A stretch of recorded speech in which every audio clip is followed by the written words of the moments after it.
Uh-oh.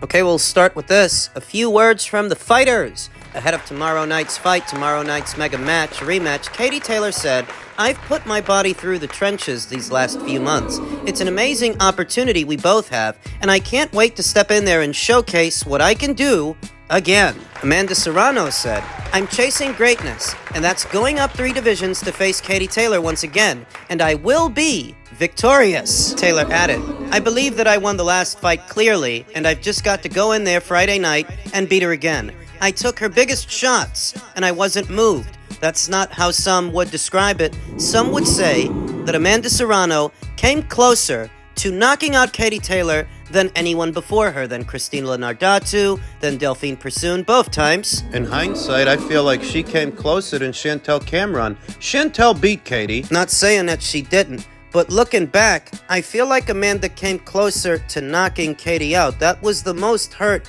I had ever seen Katie Taylor, and she was hurt for a few rounds. It took her a while to recover from the punches." Katie claims that she wasn't moved. Far be it for me to tell her what she felt in the moment. I can only say how it looked outwardly, and outwardly, she looked hurt real bad. 38 years old, ahead of this weekend's fight to Amanda Serrano, who is 36. I saw them at the open workouts. Being honest, Katie still looked fast. She still looked sharp. Switched on. We know that Amanda's still strong. We know that her power carried. What she did to Stevie Morgan over the summer months brutalized her. Face to face, Katie Taylor did look cool, calm, and collected, confident. Because she won the first fight, she figures she'll win the second. She's been in rematch situations before. Come back and done better. With Delphine Persoon, with Chantel Cameron. Is that what's going to happen tomorrow night? Is Katie going to go in there and fight a better version of the fight that she fought 2 years ago? Circumstances are different. This is not a matchroom show. This is a most valuable promotion show. They are at the helm of the promotion. And if tomorrow's fight proves to be as tight as the first one was, this time, Amanda might get the consideration. Some felt that Katie got it in the first fight. This time, Amanda might get it. Amanda! I don't expect Amanda's strategy to change very much. I think it is centered around pressure. Pressure. Keeping Katie, who's 38 years old and who's been in a lot of wars, under a lot of pressure. The tweaks, the adjustments, are what punches she's looking to throw, what punches she's looking to land. I expect to see more body shots, as body shots are harder to recover from. I expect to see uppercuts, as an uppercut is a nasty punch to get hit with. Tiger uppercut! Or I expect Katie Taylor to move around more than she did in the first fight, not get into as many exchanges, that is, try not to. And so Amanda's body shots will help to take Katie Taylor's legs away, slow her down, and make her a more stationary target. And in the exchange, Tiger uppercut! I've seen every single one of Katie Taylor's professional bouts. And in the exchange, she's susceptible to uppercuts because she tends to lunge and lean forward, lean over her lead foot. Amanda can get in with a hard uppercut. Amanda last saw action over the summer months in July against Stevie Morgan. She decided to take a keep busy fight en route to this one to further acclimate to 140 pounds where she had not fought since 2018. Also to acclimate to fighting for 10-2s instead of 12-3s. Because the fight before that one, the Danilo Ramos fight, that was for 12-3s. And so if it feels like we haven't seen Katie Taylor in a while, it's because it's been a year. It's been roughly a year since the Chantel Kimran fight that took place in November of last year. This rematch with Amanda is in November of this one. They were supposed to have fought over the summer months, but Mike Tyson had an ulcer and the entire event got postponed. And Amanda took the time as an opportunity to have a stay busy fight, which was wise on her part. For it's been roughly a year, just 1 or 2 weeks shy of a year since Katie Taylor's last fight. Factor that into your analysis. But Katie Taylor's 38, and she may have ring rust to shake off against the woman who came very close to knocking her out 2 years ago. Conservatively, I'm going with Amanda Serrano on points. In what could be a tight fight now, I don't rule out a knockout. That's a ballsy prediction, though. Conservatively, I'm going to go with Amanda on points because at minimum, under these circumstances, I think she can do that. She can put Katie Taylor under more pressure than anybody at her around these weights. She's done it before, except that Katie's older now and less active. It'll be harder to keep Amanda off. Amanda! An Amanda Serrano win this weekend could lead to a trilogy, and we'll cross that bridge when we get to it. The pick is Amanda. I went with Katie the last time. This time I'm going with Amanda. Men's Cruiserweight news ahead of this weekend's big Cruiserweight unification match. IBF champion Jai Opetaia quashes talk of vendettas. He just wants to clean out his division. Quashes? I think they meant squashes. Jai Opetaia is targeting the winner of Saturday's unification Cruiserweight title fight between Gilberto Ramirez and Chris Billam-Smith. Zurdo and Billam-Smith contest their respective WBA and WBO titles at the Kingdom Arena in Riyadh, Saudi Arabia, aware that Australia's Opetaia remains most widely regarded as their division's number one. Opetaia has been particularly vocal about his hopes of fighting the popular 34-year-old Billam-Smith and having so recently stopped Jack Macy to defend his IBF and Ring Magazine titles, hopes that should the Englishman succeed against Ramirez, 33, of Mexico, they will finally fight next year. That's a good fight. Opetaia told Boxing Scene. Billam-Smith, he's a tough bastard, keeps walking forward. He's made a couple of upsets. His last couple of fights, he defeated Richard Riakporhe in June. Everyone was writing him off, but he's got the will to win. Ramirez, he's a good southpaw. He boxes really well. He's got a lot of experience. He's been in the ring with Dimitri Bivol and great fighters, so it's a good fight. We've got a mandatory after this one, and then we'll get the unification fight, hopefully. I don't care about the big build-ups and all of this. Just fight. You already got a belt. You already got 2 belts. I've got the most string pull out of all the cruiserweights, and he's right, because Turkey LL Sheik is invested in him. I think he's boxed on something like 4 separate Riyadh season shows. The Jordan Thompson fight, The Ellis Zorro fight, the Mayris Breedis rematch, and the more recent Jack Macy fight. all that took place on Riyadh season shows. He's made 4 separate Riyadh season appearances, so Turkey is very much behind this fighter. He's got the juice. I feel like everyone should be fighting for the Ring Magazine title. Whoever's got that is the top dog. I've got it. You know what I mean? It is what it is. I've just got to keep winning. These fights will come. It was an easy fight to make ages ago. It's always been an easy fight to make. The only ones who were making it hard was them, so who knows?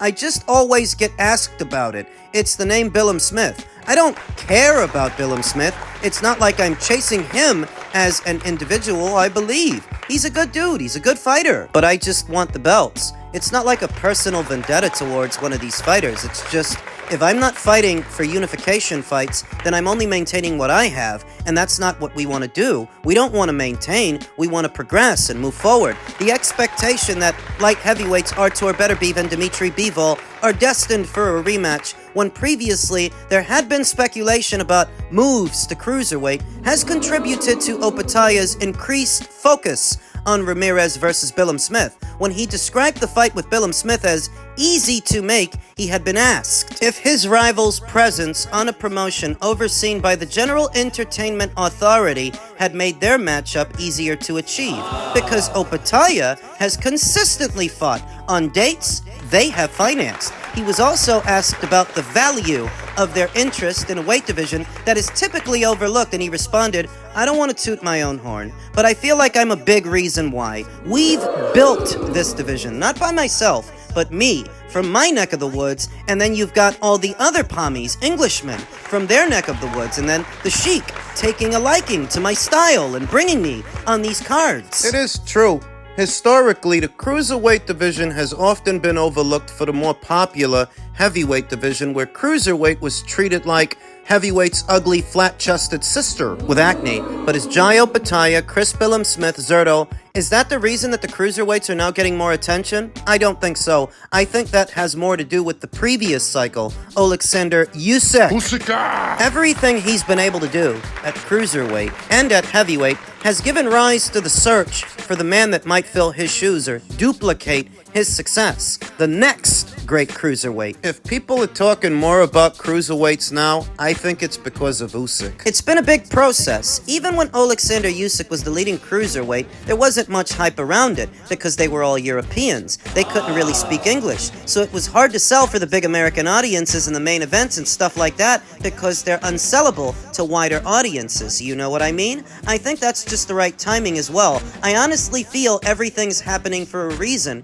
Yet another stout observation. When Usyk was on his undisputed run at Cruiserweight, the Americans didn't really care until it was over. It's not till he leaves Cruiserweight, moves up to heavyweight, and beats AJ that people really start to appreciate it. I've dedicated my life to the sport. I'm born and raised and molded for this sport. I've never done anything else. Bar, box, everything is happening at the right time for the right purpose, and I feel like I'm meant to be here, and everything that's happening is all through the labor of people's hard work. And you've got to give it to His Excellency Turki El Sheikh for building up the sport. But us athletes have been ready for the opportunities. It's not an accident that all these fighters are here. We've done the hard yards, and now that the opportunity is here, we all get the fruits of our labor because we've done the hard work. So can we trust that the winner of this weekend's fight will move on from that to face Jai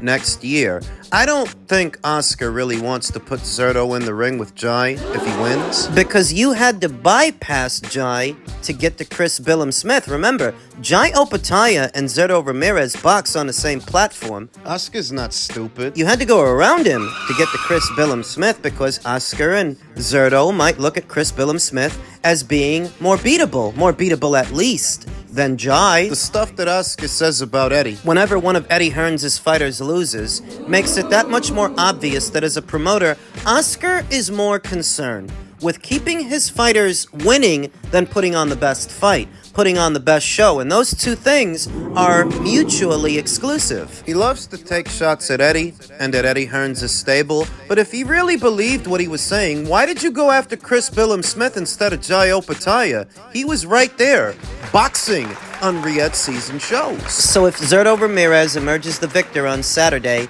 can we trust that Oscar will make the fight? What's the alternative? Pursuing the WBC title. Pursuing the WBC title that, for some reason, Noel McGuigan still has. He hasn't been stripped of it. He was supposed to fight his mandatory challenger, Ryan Rositsky. All of that fell apart. Now Ryan is fighting somebody else, but Noel hasn't been stripped. So when you ask me, what's the alternative to fighting Jai? It's fighting Noel, because he still has the belt. He hasn't been stripped. A comparatively safer fight than a Jai Opetaia fight. That if Zurdo wins, it's not a guarantee he fights Jai after that, unfortunately. If Chris wins, it's really not a guarantee that he fights Jai after that either. Not really. Both fighters jointly circumvented Jai by fighting each other. I don't know how he's still got a job.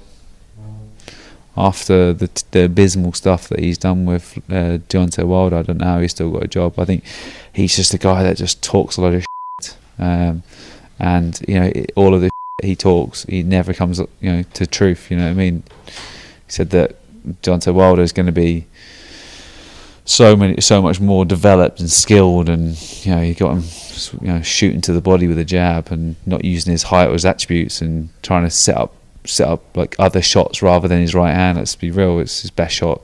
Here's his 1-2, his big right hand, and also snapping that jab out. And he never did any of that in any of the fights. And I think, but that guy he hasn't trained anybody to win any fight of merit. You know what I mean? I'm not being arrogant, but I've been in the sport for 14 years. Even the fighters that have moved on, their best days have been in my gym, and we've developed multiple world champions, and we don't go out standing at the top of the thing throwing shade across to other coaches. Like, if someone's going to call me out like Malik Scott, he's like, just go back and look at the track record. Shane is usually a consummate professional, and I can't remember a time when he ever came at another trainer like that, but this is all in reference to Malik Scott, who's going to be in Zurdo's corner, calling this weekend's fight a mismatch. That it's going to be a mismatch. Now, Americans, in their way, they love trash talk in the build-up. They do love to talk. Chalk it up to a trainer saying things you expect him to say, but in the same breath, you can chalk up how Shane responded to how you would expect him to respond. What do you expect him to say? Interesting tidbits in association with the fighter that Chris Billam-Smith is an underdog according to the bookies, but he's the popular pick with the Boxing News app users, as over 50% of them are going with Chris for the upset. More insights. He's a slight favorite on the Boxing News app at about 56%. 56% of the users think he's going to pull another upset this weekend, but it's also important to note that a lot of those users happen to be British. Tribalism. Is it that they truly believe that Chris is going to win, or is it just that they want him to win? Wishful thinking. And that poll, what's the sample size? How many people think he's going to win? What amount of people are under that impression? I myself have Zurdo winning a points decision in what is mostly a Golden Boy Promotions show. But irrespective of what I think, I don't expect Shane McGuigan to take Malik Scott's comments lying down. Why would he? Most of what he said was true. You're just talking to be talking. You're talking because you've got a mouth. You did it before. You did it with Wilder. Could be doing it now. Is this weekend's fight going to be a mismatch? Is it the way that Malik Scott says it is? Well, look, the Joe Smith Jr. fight was not a mismatch. That was competitive. The Arsene Goulamarian fight, Zurdo did win, and he won comprehensively, but I wouldn't call it a mismatch. A mismatch is Keyshawn Davis and Gustavo Lemos. A mismatch is Terrence Crawford and Errol Spence. A mismatch is Bakarub, Murtazaliev, and Tim Kazoo. So unless Zurdo's going to go in there and ragdoll Chris, which I don't think he is. I think he'll win. I think he'll out-hustle him, out-maneuver him, but I don't think he's going to ragdoll him. Like Inui ragdolled Stefan Fulton? No, I don't think this fight is going to play out quite that way, and thus saying as much is disrespect. It's disrespectful. And I'm not proposing that Malik Scott approach the subject with kid gloves on. If he's that confident in his guy, more power to him. More power to Shane for saying what needed to be said. Bit of a reality check. It's really the American way to be boisterous, overconfident, arrogant. It is. It'll be up to Zurdo to deliver on that promise. Even though Malik Scott is the one making it, it's all on Zurdo. You can't fight the fight for him. I think he'll win, but it'll be rough in spots. Chris is a big boy. With a big punch, I wouldn't be surprised if he hurts Zurdo once or twice, but Zurdo survives and wins a decision. That's what I think. And that doesn't sound like a mismatch, does it?